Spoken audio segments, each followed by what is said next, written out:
Welcome to our channel. నేను మీ అవని. మనం కథలోకి వెళ్ళే ముందు మన ఛానల్ని తప్పకుండా సబ్స్క్రైబ్ చేసుకోండి. అలాగే లైక్ చేయండి, తప్పకుండా షేర్ చేయండి. కథ ఎలా ఉందో వినేసి వెళ్ళిపోకుండా కామెంట్ చేయండి. ఇంకా కథలోకి వెళ్ళిపోదాం. Devil of romance part 47. ఇక రామ్ని తీసుకొని అక్కడి నుంచి బయలుదేరాడు వినయ్. ఇంకా వినయ్ రామ్ని ఇంటికి తీసుకొచ్చి తర్వాత బయట సెక్యూరిటీని వినయ్ని కార్లో చూసి పక్కనే ఉన్న రామ్ని చూసి కార్కి అడ్డంగా వెళ్ళి నిలబడ్డారు. వినయ్ కొంచెం చిరాక, ఏమైంది సార్, ఎందుకు నిలబడ్డారు అని అడగడానికి ఆ సెక్యూరిటీ అతను, సారీ సార్, ఇది రామ్ సార్ మరియు జై సార్ మాత్రమే ఉండే ఇల్లు కాబట్టి కనీసం వాళ్ళ ఫ్రెండ్స్ వీళ్ళ కోసం వచ్చిన ఈ ఇంట్లోకి అలో చేయొద్దు అని జై సార్ స్ట్రిక్ట్గా ఆర్డర్ వేశారు. రామ్ సార్ కూడా జై సార్ చెప్పిన మాట దాటరు. అందుకే రామ్ సార్, నీకు కావాలి అంటే మేము డోర్ దాకా తీసుకువెళ్తాం సార్, మాకు కూడా ఇంట్లోకి అలవ్ లేదు అని వాచ్మ్యాన్ చెప్తూ ఉంటే వినయ్ కోపంగా, నేను రామ్ చిన్నప్పటి నుంచి బెస్ట్ ఫ్రెండ్స్ని, నాకు అలవ్ లేకపోవడం ఏంటి అని అంటూ కోపంగా జైకి ఫోన్ చేశాడు. జై జనని ఇద్దరు చాలాసేపు మాట్లాడుకొని అలాగే జై కుండలపై పడుకొని నిద్రపోతూ ఉంది జనని.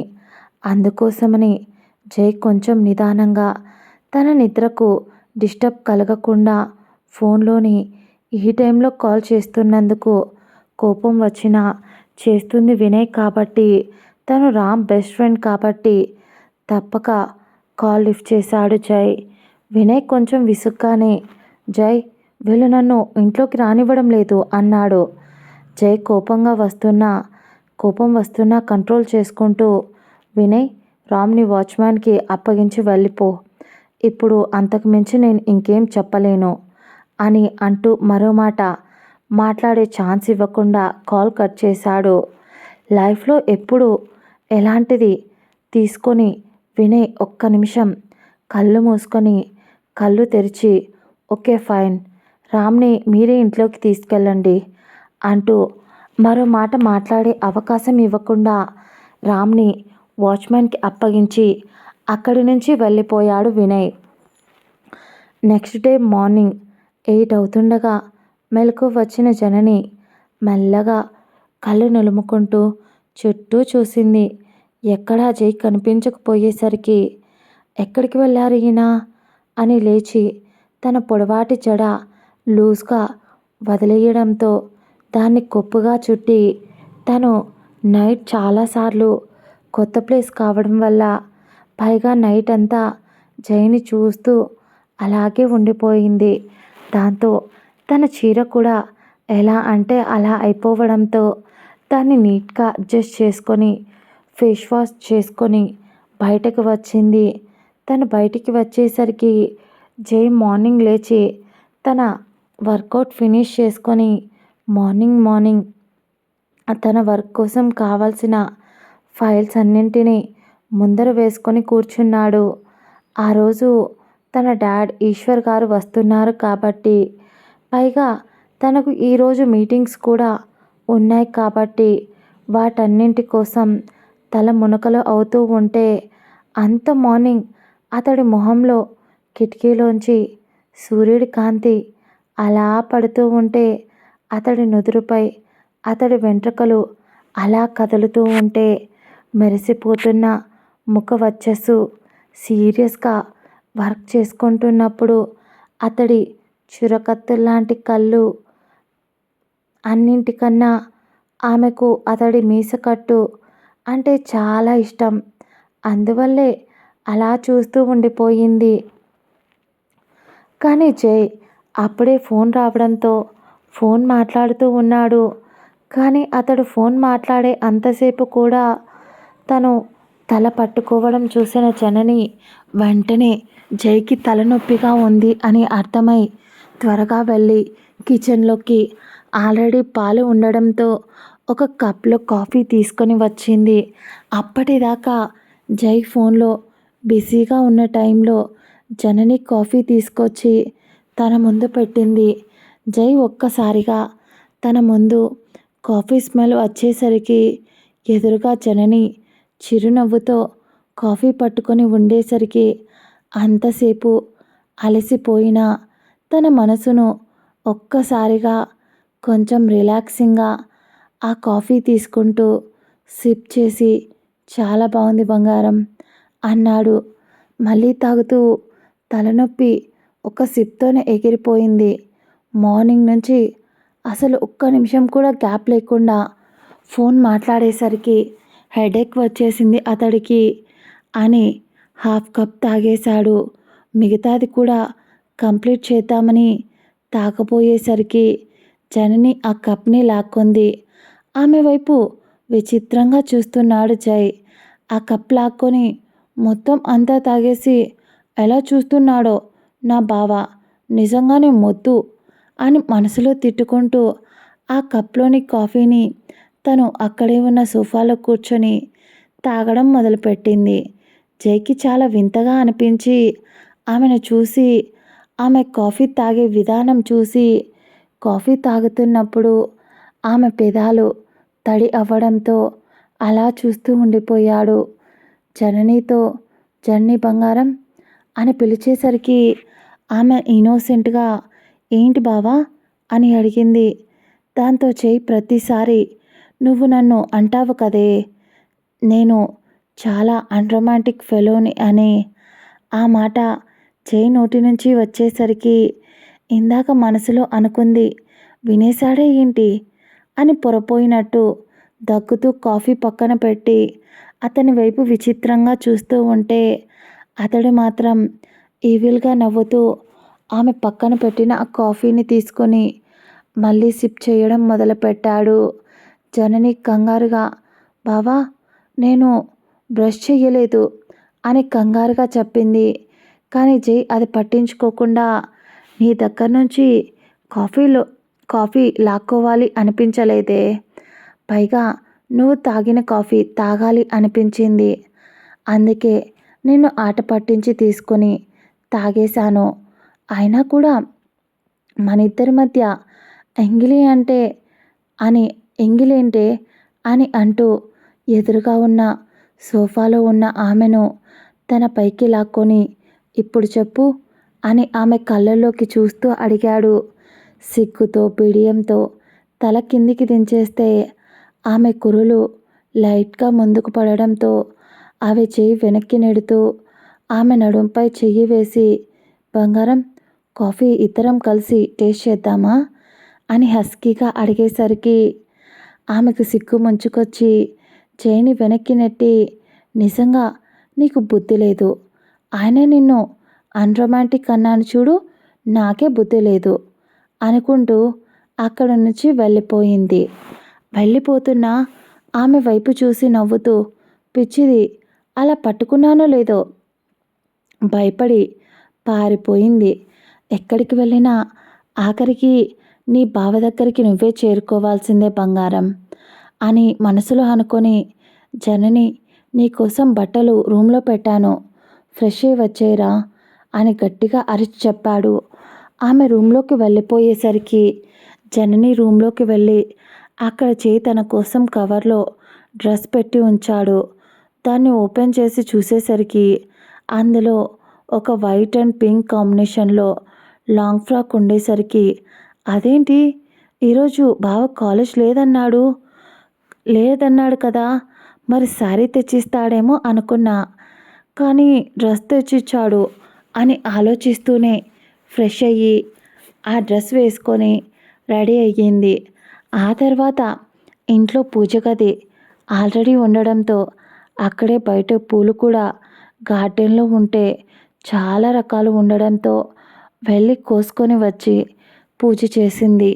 జై ఫ్రెష్ అయ్యి వచ్చి ఆమె పూజ చేస్తుండడం చూసి టిఫిన్ అతడే రెడీ చేశాడు జన్నీకి చెప్పకుండా. ఎందుకంటే ఆమెకు చెబితే అతన్ని ఒక్క పని కూడా చెయ్యనివ్వదు కాబట్టి.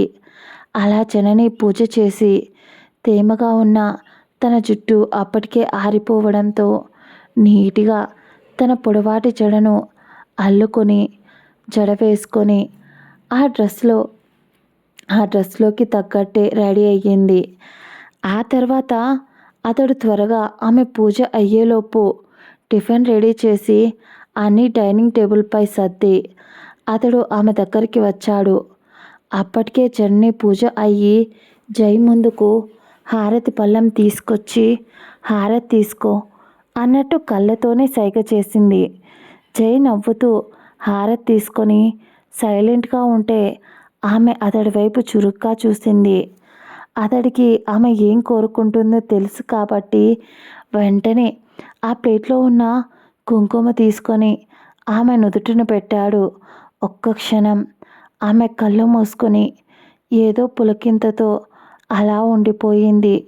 తర్వాత హారతి పళ్ళెం పక్కన పెట్టి కొన్ని అక్షింతలు తీసుకొని జై చేతికిచ్చి నన్ను ఆశీర్వదించండి పతిగారు అని కొంచెం డ్రమాటిక్గా అనడంతో జై ఆమె వైపు కోపంగా చూసి నేను నీకు చాలాసార్లు చెప్పాను ఇలాంటివి నాకు నచ్చవు అని, పైగా నువ్వు నా ముందు తగ్గడం కూడా నాకు నచ్చదు అనేసరికి జనని నవ్వుతూ నేను మీ ముందు తగ్గడమే నాకు ఇష్టం తెలుసా, మనం చాలా ప్రేమించిన వారి కోసం ఒక్కడుగు వెనక్కి వెయ్యడం కూడా చాలా సంతోషాన్ని ఇస్తుందంట బావా అని జనని నవ్వుతూ, ఇప్పుడైతే మీరు ఇలా ఆశీర్వదిస్తే నేను హ్యాపీగా ఫీల్ అవుతా అని ఆమె చిరునవ్వుతో చెప్తూ ఉంటే ఆమె సంతోషాన్ని కాదనలేక పోతాడు జై. జై జనని వైపు చూస్తూ సరే అయితే నువ్వు నా ముందు బెండ్ అవ్వడం నాకు ఇష్టం ఉండదు, నువ్వు ఇలా తలపైకి ఎత్తుకొని ఉంటే నాకు ఇష్టం కాబట్టి ఇలాగే ఉండు అని అంటూ నిల్చొని ఉన్న ఆమె తలపై అక్షింతలు వేసి నువ్వు హ్యాపీగా ఉంటే నేను కూడా హ్యాపీగా ఉంటా కాబట్టి ఎప్పుడు హ్యాపీగానే ఉండు జనని అని అంటూ ఏదో సినిమా డైలాగ్ వేస్తున్నట్టు చెప్పడంతో జనని కిలకిలమని నవ్వడం మొదలుపెట్టింది.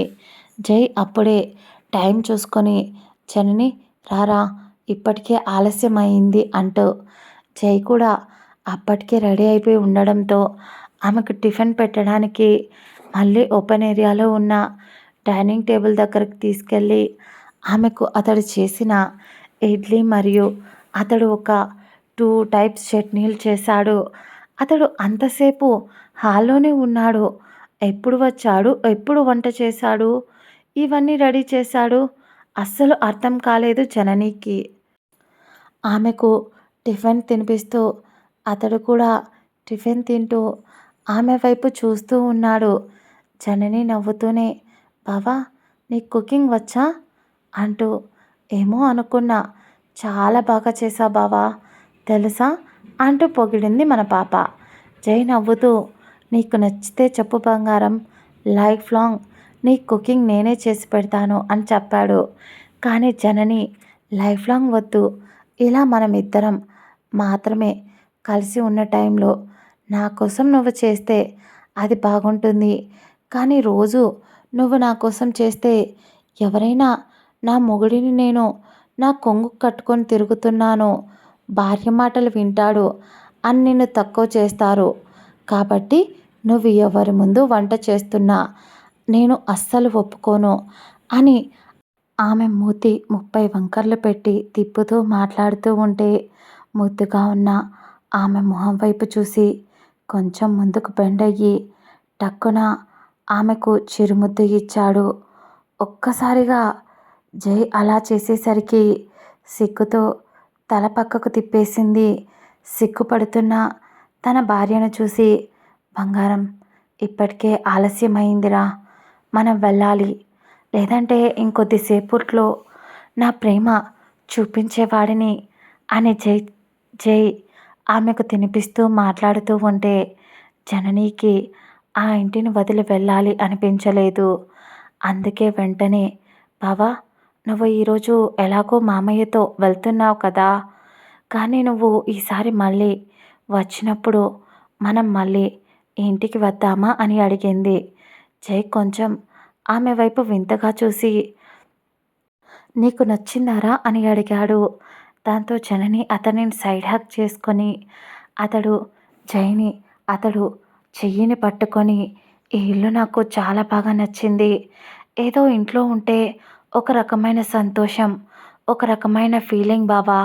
ఫుల్‌ఫిల్ అయినట్టు అనిపిస్తుంది మన బంధం. అది ఈ ఇంటి వల్లే, ఈ ఇంటి వాతావరణం వల్లే అలా అనిపిస్తుంది" అని ఆమె చెప్పుకుంటూ పోతుంటే అతడికి అర్థమయ్యింది నిజమే. ఆ ఇల్లు చూడటానికి చాలా అందంగా, చాలా డిఫరెంట్‌గా, చాలా యూనిక్‌గా ఉంటుంది. అందువల్లే ఆమెకు నచ్చేసింది. పైగా స్టార్టింగ్‌లో ఇంట్లోకి ఎంటర్ అయ్యేటప్పుడు ఆ తులసి కోట, ఇంకొంచెం ముందుకు వస్తే అక్కడ పెద్దది రాధాకృష్ణుల విగ్రహం ఫౌంటైన్ ముందర పెట్టి అందులో నుంచి లైట్స్ మరియు వాటర్ ఒకేసారి వచ్చేలా అరేంజ్ చేశారు. దాన్ని చూసి ఆమెకు ఇంకా ఇంకా నచ్చేసింది. అక్కడ చాలా ప్లెజెంట్ అట్మాస్ఫియర్, చాలా ప్లెజెంట్ అట్మాస్ఫియర్‌లా చాలా పాజిటివ్ వైబ్ కూడా ఉండేసరికి ఆమెకు ఇంకా నచ్చింది. ఓకే. తప్పకుండా నేను ఈసారి వచ్చే రోజు నీకు చెప్తా. లేదా నేను నీ దగ్గరికి వస్తాను కదా! అప్పుడు మనం ఇక్కడికి వద్దాం అని. మేడం మీరిప్పుడు ఒకటి మర్చిపోతున్నారు. మనం ఒంటరిగా ఉంటే మన ఫీలింగ్స్ అని ఆమెను భుజంపై అలా గోకాడు. దాంతో జనని బావ టైం అవుతుందనుకుంటా. ఇక వెళ్దామా అని నవ్వుతూ కొంచెం ముందరికి తుర్రుమని నడిచింది. దీనికి తప్పించుకోవడానికి వెళ్ళిపోవడం చాలా ఇష్టం. తప్పించుకొని వెళ్ళిపోవడం చాలా ఇష్టం అని జై కూడా నవ్వుతూ కార్ దగ్గరికి నడిచాడు. ఆ తర్వాత జైకి ఆది కాల్ చేసింది. వీళ్ళు కార్లోకి ఎక్కి కూర్చోగానే జై మాట్లాడుతూ, "చెప్పే రాక్షసి, ఏంటి ఇంత పొద్దున్నే నా మీద దండయాత్రకు దిగడానికి ఫోన్ చేశావా ఏంటి" అని మాట్లాడేసరికి, "ఏ పోరా, నేను నీకోసం ఏం ఫోన్ చేయలేదు. నేను మా అక్క కోసం కాల్ చేశాను. తను కాల్ చేస్తుంటే ఫోన్ స్విచ్ ఆఫ్ వస్తుంది" అని ఆది చెప్పేసరికి జై జనని వైపు చూస్తూ, "జాను, నీ ఫోన్ ఏది" అని అడిగాడు. దాంతో తన బ్యాగ్లో, కాలేజీ బ్యాగ్లో తన ఫోన్ ఉండడం గుర్తుకు వచ్చి, "అది ఆ బ్యాగ్ కార్లోనే ఉంది" అని బ్యాక్ సీట్లో ఉన్న తన బ్యాగ్ తీసుకొని దాంట్లో మొబైల్ని బయటకు తీసి, "స్విచ్ ఆఫ్లో ఉంది బావా, చూసుకోలేదు" అని డల్గా ఫేస్ పెట్టి చెప్పేసరికి కొంచెం కోపం వచ్చి కారులోనే మొబైల్కి ఛార్జింగ్ పెట్టాడు. తర్వాత ఆద్వి ఏదో మాట్లాడబోయింది. కానీ ఆద్వి జై వినకుండా కాల్ కట్ చేసేశాడు. అతడు ఎంత పెద్ద తప్పు చేశాడో ఇంకా కొద్దిసేపట్లో అతడికి తెలియబోతుంది.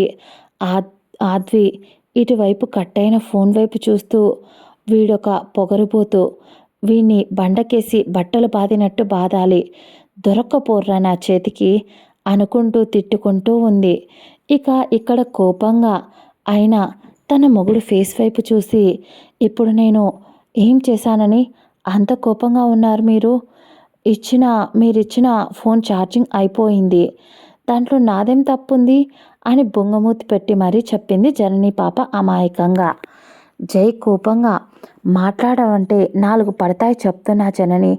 అసలు ఫోన్ నీకు ఎందుకిచ్చానే? 24/7 నీ దగ్గర, నీ చేతిలో ఉండాలి అని. నేను ఎప్పుడు కాల్ చేసినా నువ్వు లిఫ్ట్ చెయ్యాలి అని. అలాంటిది ఇంత కేర్లెస్గా ఎలా ఉంటావు అసలుకి? నువ్వు ఇప్పుడే కాదు, నువ్వు చాలాసార్లు నేను చూశాను. నువ్వు మొబైల్ పెద్దగా పట్టించుకోవు. పక్కన పెట్టేసి నీ పనంతా చేసుకుంటూ ఉంటావు. అలా కాదు, ఎక్కడికి వెళ్ళినా నీ చేతిలో ఈ ఫోన్ ఉండాలి. గుర్తుపెట్టుకో, అది ఎనీ టైం" అని కోపంగా చెప్పి కార్ స్టార్ట్ చేశాడు జై. ఇదండి ఇవాల్టి ఎపిసోడ్. క్షమించాలి లేట్గా అప్డేట్ ఇస్తున్నందుకు, కానీ వీలైనంత వరకు ఇస్తూనే ఉన్నాను. నాకు గొంతు నొప్పిగా ఉన్నా కూడా లైక్ చేయడం మర్చిపోవద్దు.